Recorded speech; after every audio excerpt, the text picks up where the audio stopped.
नमस्कार, आप देख रहे हैं एनएमएफ न्यूज। आपके साथ मैं हूं भुवन शर्मा। राम मंदिर पर ध्वज लहराया, कुछ लोगों को पच ना पाया। जी हां, बात इसी पर होगी।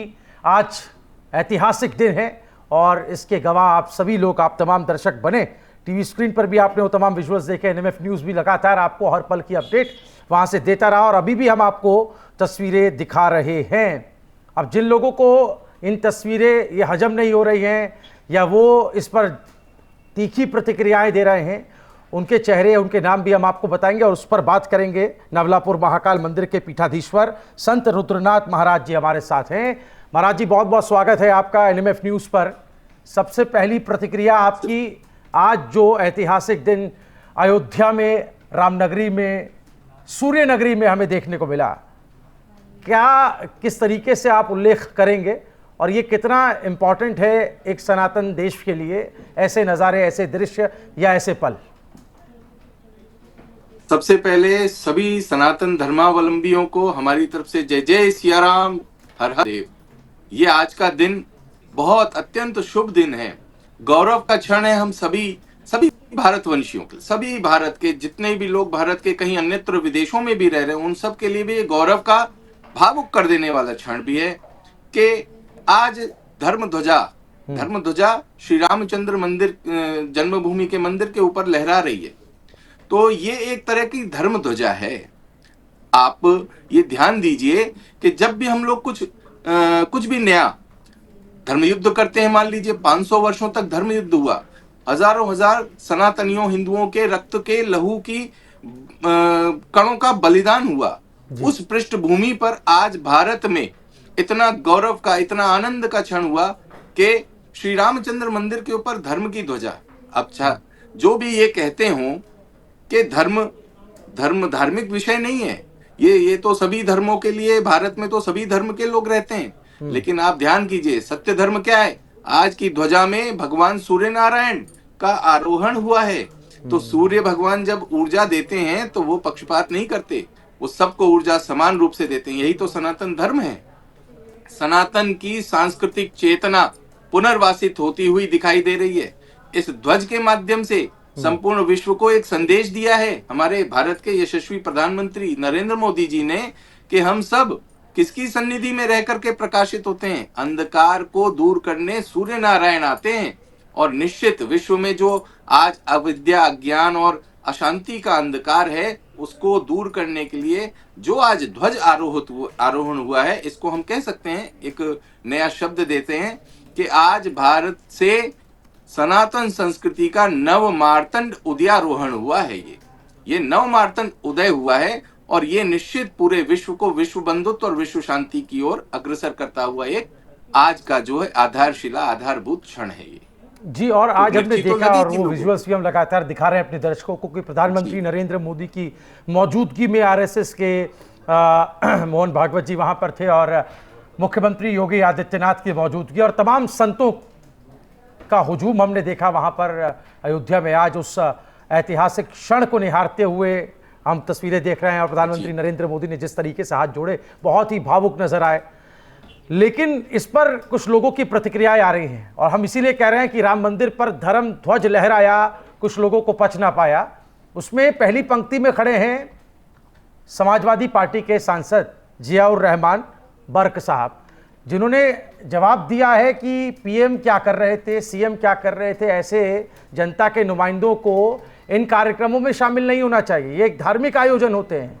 तो इनको आप क्या, किस तरीके से जवाब देंगे, थोड़ा बताएं, क्योंकि फिर मैं टीएमसी पर भी आऊंगा, पश्चिम बंगाल में जो कुछ हुआ है। जी देखिए, जिस पार्टी का नाम समाज से उत्पन्न हो रहा है, समाज का निर्माण, धर्म क्या है, जो धारण करते हैं वही धर्म है। तो सबसे बड़ा धर्म क्या है हमारा? मानवता का धर्म है। भगवान श्री रामचंद्र अपने पूरे जीवन में हमारे लिए आदर्श हैं, हम सबके लिए आदर्श हैं। वो किसी भी मत को मानने वाला हो, लेकिन सबके लिए आदर्श रूप में भगवान श्री रामचंद्र क्या देखे जाते हैं? अधर्म के ऊपर धर्म की विजय, इसका युद्ध हुआ और इसमें उन्होंने रक्षा करी मानवता की रक्षा करने वाला धर्म है। तो समाज की रक्षा कौन करेगा? समाजवादियों की रक्षा कौन करेगा? वहां भी भगवान श्री रामचंद्र के आदर्श ही रक्षा करेंगे। उन आदर्शों को परिलक्षित करता हुआ ये धर्म ध्वजा जो पधारा है, आज जो आरोहण हुआ है, उसमें प्रधानमंत्री भारत के नहीं होंगे तो किस देश के प्रधानमंत्री आकर के इसका उद्घाटन करेंगे या इस अच्छे विलक्षण क्षण पर जाकर के अपनी अपनी उपस्थिति दर्ज कराएंगे। तो भारत के प्रधानमंत्री का आज यहाँ पर अच्छा, बार बार एक बात अवश्य कहते हैं हम भुवन जी कि भारत के यशस्वी प्रधानमंत्री जो वर्तमान प्रधानमंत्री श्री नरेंद्र मोदी जी हैं, ये इलेक्टेड प्रधानमंत्री की तरह अगर होते तो शायद एक बार ना पहुंचते, लेकिन ये भगवान श्री रामचंद्र जी की तरफ से सिलेक्टेड प्रधानमंत्री हैं। तो इनका यहाँ सनातन की तरफ से सिलेक्ट प्रधानमंत्री, तो इनका होना तो बिल्कुल निश्चित होना ही चाहिए इनको। और ये सिलेक्टेड प्रधानमंत्री जी हैं, इसीलिए इनके कार्यकाल में राम मंदिर का निर्माण और साथ ही साथ धर्म ध्वजा पताका का भी आरोहण हो रहा है। और आगे काशी और मथुरा, उसके अलावा भारत के सनातन संस्कृति के इतिहास को जो हजारों हजार वर्ष से तोड़ा मरोड़ा और दुर्लक्ष्य कर करके भेजा गया है, हमारी शिक्षा पद्धति में, हमारी सभी चीजों में इन्हीं समाजवादी और कांग्रेस पार्टी के कार्यकाल में ये सब चीजें होती रही। तो इनको पेट में हजम होने वाली बात इसलिए नहीं है कि इनके एजेंडा, इनका जो प्रोपेगेंडा चल रहा है उसका विरोध करता हुआ आज ये तो अंधकार चाह रहे थे, लेकिन आज प्रकाश का अवतरण हुआ है और ये धर्म ध्वजा इन सबको मार्ग दिखाएगी, हम सबको मार्ग प्रशस्त करेगी। चलिए अब आपको मैं पश्चिम बंगाल लेकर चलता हूं महाराज जी, और वहां से टीएमसी के विधायक हैं हुमायूं कबीर, पश्चिम बंगाल में 6 दिसंबर को बाबरी मस्जिद बनाने का ऐलान कर दिया। और इस पर सांसद वर्ग से ही सवाल किया गया कि जवाब मांगा गया, भाई आप क्या इस पर क्या प्रतिक्रियाएं देंगे। तो उन्होंने कहा कि देश और प्रदेश के अंदर धार्मिक स्थलों को लेकर राजनीति चल रही है, लेकिन धार्मिक स्थलों पर राजनीति नहीं होनी चाहिए, संवैधानिक अधिकार है, लोगों के भावनाएं हैं तो ये बनना चाहिए। तो इसको आप किस तरीके से देखेंगे? एक तरफ वो ताकतें हैं जो लगातार एक ऐसी फिजा, एक ऐसा माहौल बनाने की कोशिश कर रहे हैं जिसमें धार्मिक उन्माद बढ़े, ना कि सद्भावना पैदा हो, और एक तरफ ऐसे आयोजन जहां पर पूरे देश को साथ लेकर चलने का, सनातन की बात करने का और धर्म सद्भाव की बात करने का, धर्म ध्वजा लहराने की बात होती। तो इन दोनों ही दृश्यों को अगर मैं इनका अवलोकन करूं या आपसे चाहूं कि आप इस पर अवलोकन करें, तो कैसे देखते हैं आप? देखिए भुवन जी, भारत की वर्तमान सरकार ये बाबर नाम के वायरस का उपचार अच्छे से कर रही है, और जिन जिन के अंदर इस वायरस का इन्फेक्शन है वो लोग, चाहे वो बंगाल में हो, चाहे वो भारत के किसी भी हिस्से में हो, इनको कष्ट होना वाजिब है। क्योंकि जब देखिए हमारे यहाँ की उपचार पद्धतियां वो क्या करती हैं कि जड़ से उन्मूलन करना चाहती हैं। तो जैसे बाबरी मस्जिद क्या है, ये बाबरी मस्जिद कोई मस्जिद या धर्म का केंद्र नहीं है, ये तो दंगे फसाद कराने और विघटन, भारत को खंड खंड करने के अड्डे हैं। और इनको बनाने का, निर्माण करने का कोई उनका धर्म से लेना देना नहीं है। वो ये चाहते हैं कि हम सब भारत में बटे रहें और आपस में लड़ें भिड़ें और क्लेशपूर्ण माहौल बने। ये बाबरी मस्जिद नहीं, ये बाबर नाम के वायरस का खात्मा करना पड़ेगा हम सबको मिल करके, और वो कहीं ना कहीं हम लोग उसमें सफल हो रहे हैं, हम हिंदू संगठित हो रहे हैं। और इसको देख करके ये इसका परिचय देता हुआ आज का कार्यक्रम है, आज का जो क्षण है, आज का जो दिवस है, ये इसी का परिचय दे रहा है कि सनातन संगठित हुआ है और हिंदू संगठित हुए हैं। लेकिन अब क्या है कि ये जो हुमायूं किसका नाम है? इनके माता पिता ने भी बाबर से ही प्रेरित होकर के बालक का नाम हुमायूं रख दिया। तो वो जैसा नाम होगा वैसा स्वभाव भी बनता है। तो टीएमसी हो, चाहे समाजवादी पार्टी हो, चाहे कोई अन्य पार्टी हो, इन सबको सनातन की, ये अंदर से तो सनातन की तरफ झुकने का प्रयास कर रहे हैं, लेकिन चूंकि वर्षों की आदत पड़ चुकी है इन लोगों की, इनके स्वभाव में आ गया है कि हमें भारत को राष्ट्रद्रोह करके तोड़ने की, विखंडन करने की राजनीति करनी है, इसलिए ये ऐसा कर रहे हैं। एक न बाबरी मस्जिद बना पाएंगे, न ये आगे कुछ कर पाएंगे। कारण क्या है कि आगे ममता बनर्जी जो इनकी पार्टी की हेड हैं, वो भी बंगाल के अंदर मंदिरों को निर्माण करके और सनातन धर्म के साथ जुड़ करके ही अपनी सरकार बना पाएंगे, अन्यथा उनकी भी सरकार दोबारा बंगाल में नहीं आएगी। नहीं, गुलामी की मानसिकता पर आप क्या कुछ कहना चाहेंगे? इसका भी जिक्र हुआ, खुद प्रधानमंत्री नरेंद्र मोदी ने किया कि गुलामी की मानसिकता ऐसी भी है कि जो राम को काल्पनिक मानती रही, और आज हम तस्वीर बदलती हुई देख रहे हैं। महाराज जी, इस पर क्या कहेंगे? ये हैबिट हो चुकी है। गुलामी की मानसिकता क्या है कि जब हम लोग कई वर्षों तक कोई अभ्यास करें तो वो अभ्यास पुष्ट हो जाता है और आदत में आ जाता है, और आदत में ऐसा आ जाता है कई बार तो डीएनए तक भी पहुंच जाता है। तो इस प्रकार से गुलामी की मानसिकता जो है कहीं ना कहीं कुछ विशिष्ट लोगों के डीएनए में प्रवेश कर चुकी है। एक उदाहरण देते हैं हम आपको। पिछले कुछ दिनों पहले राणा सांगा जी को लेकर के कुछ विवाद का विषय उत्पन्न हुआ था। बयाना का, भरतपुर में बयाना एक जगह है, वहां दुर्ग है, विजयगढ़ दुर्ग कहते हैं उसको। आज भी वो दुर्ग पुकारता है कि राणा सांगा की वीरता और शौर्य का क्या क्या सूचक था। वहां रानियों ने जौहर किया, और इन सब का पीछे कारण क्या था? बाबर हारा था राणा सांगा जी से वहां पर युद्ध में। तो ये बाबर कौन है? ये बाबर एक आतताई, डकैत, लुटेरा और एक वायरस है। हम तो आज कह रहे हैं, आज तो वो शरीर से नहीं है, लेकिन उसकी मानसिकता आज भी वायरस के रूप में प्रवेश कर चुकी है। और जो ये गुलामी की मानसिकता है, इसको लेकर के आने वाला वो वायरस, बाबरी वायरस कह सकते हैं, इसकी बाबरी मस्जिद नहीं है, बाबरी वायरस का उन्मूलन करना चाहिए हम सबको मिलकर के। और प्रधानमंत्री जी हम सबको यही सिखा रहे हैं कि हम सबको एकजुट होकर के हम सब एक बने और नेक बने। जो राष्ट्रवादी, जो सनातनी मुस्लिम समुदाय भी है ना भारत में, वो इनको उत्तर देगा। और जो गुलामी की मानसिकता है, वो गुलामी की मानसिकता ही यही है कि हम सब इस मानसिकता को और इसकी बेड़ियों को तोड़ रहे हैं। आज भारत एकजुट हो रहा है, और इसको जब टूटते हुए देख रहे हैं तो इनकी दुकानें बंद हो रही हैं, और ये सोच रहे हैं कि अब हम क्या करें।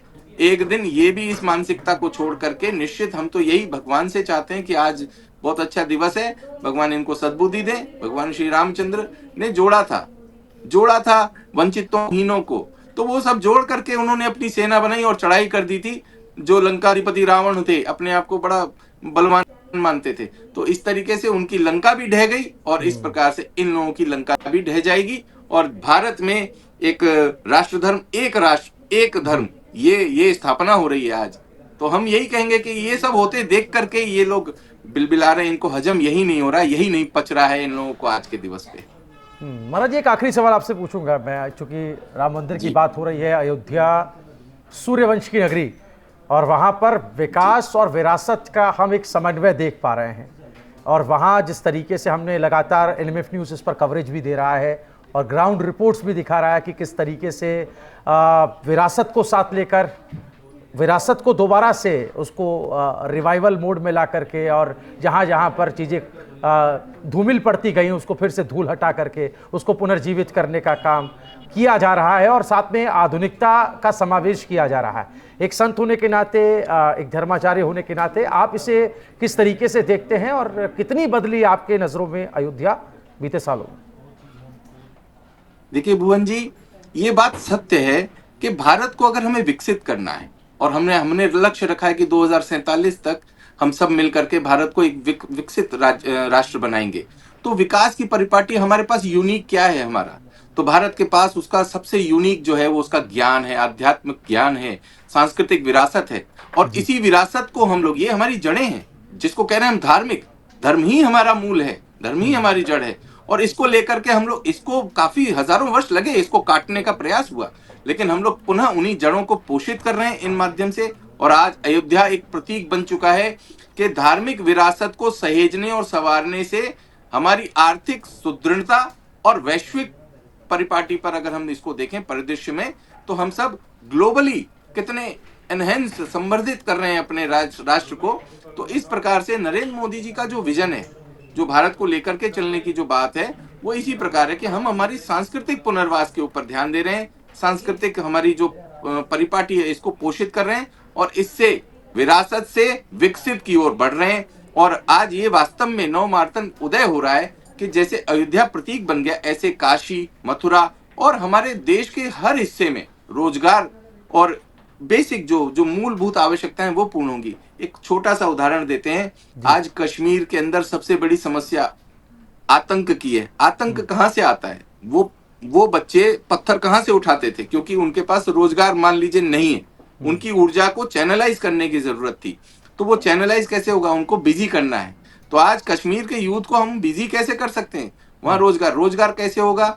आप देखिए, श्राइन बोर्ड के माध्यम से माता वैष्णो देवी और अमरनाथ जी की यात्रा के माध्यम से वहां उनको रोजगार मिलता है। तो हजारों वर्ष पुराने मंदिर हैं कश्मीर के अंदर, सरकार उन्हें जागृत करेगी, पुनर्वासित करेगी। तब जब ये टेम्पल्स रिवाइवल हो जाएंगे तो टेम्पल इकोनॉमी डेवलप होती है, और उससे हम भारत को लेकर के विकास की रेस में आगे बढ़ते हैं। तो निश्चित हमारी सांस्कृतिक विरासत ही हमारे विकास का मूल बनेगी, और इसी मंत्र को लेकर के हम सब बढ़े।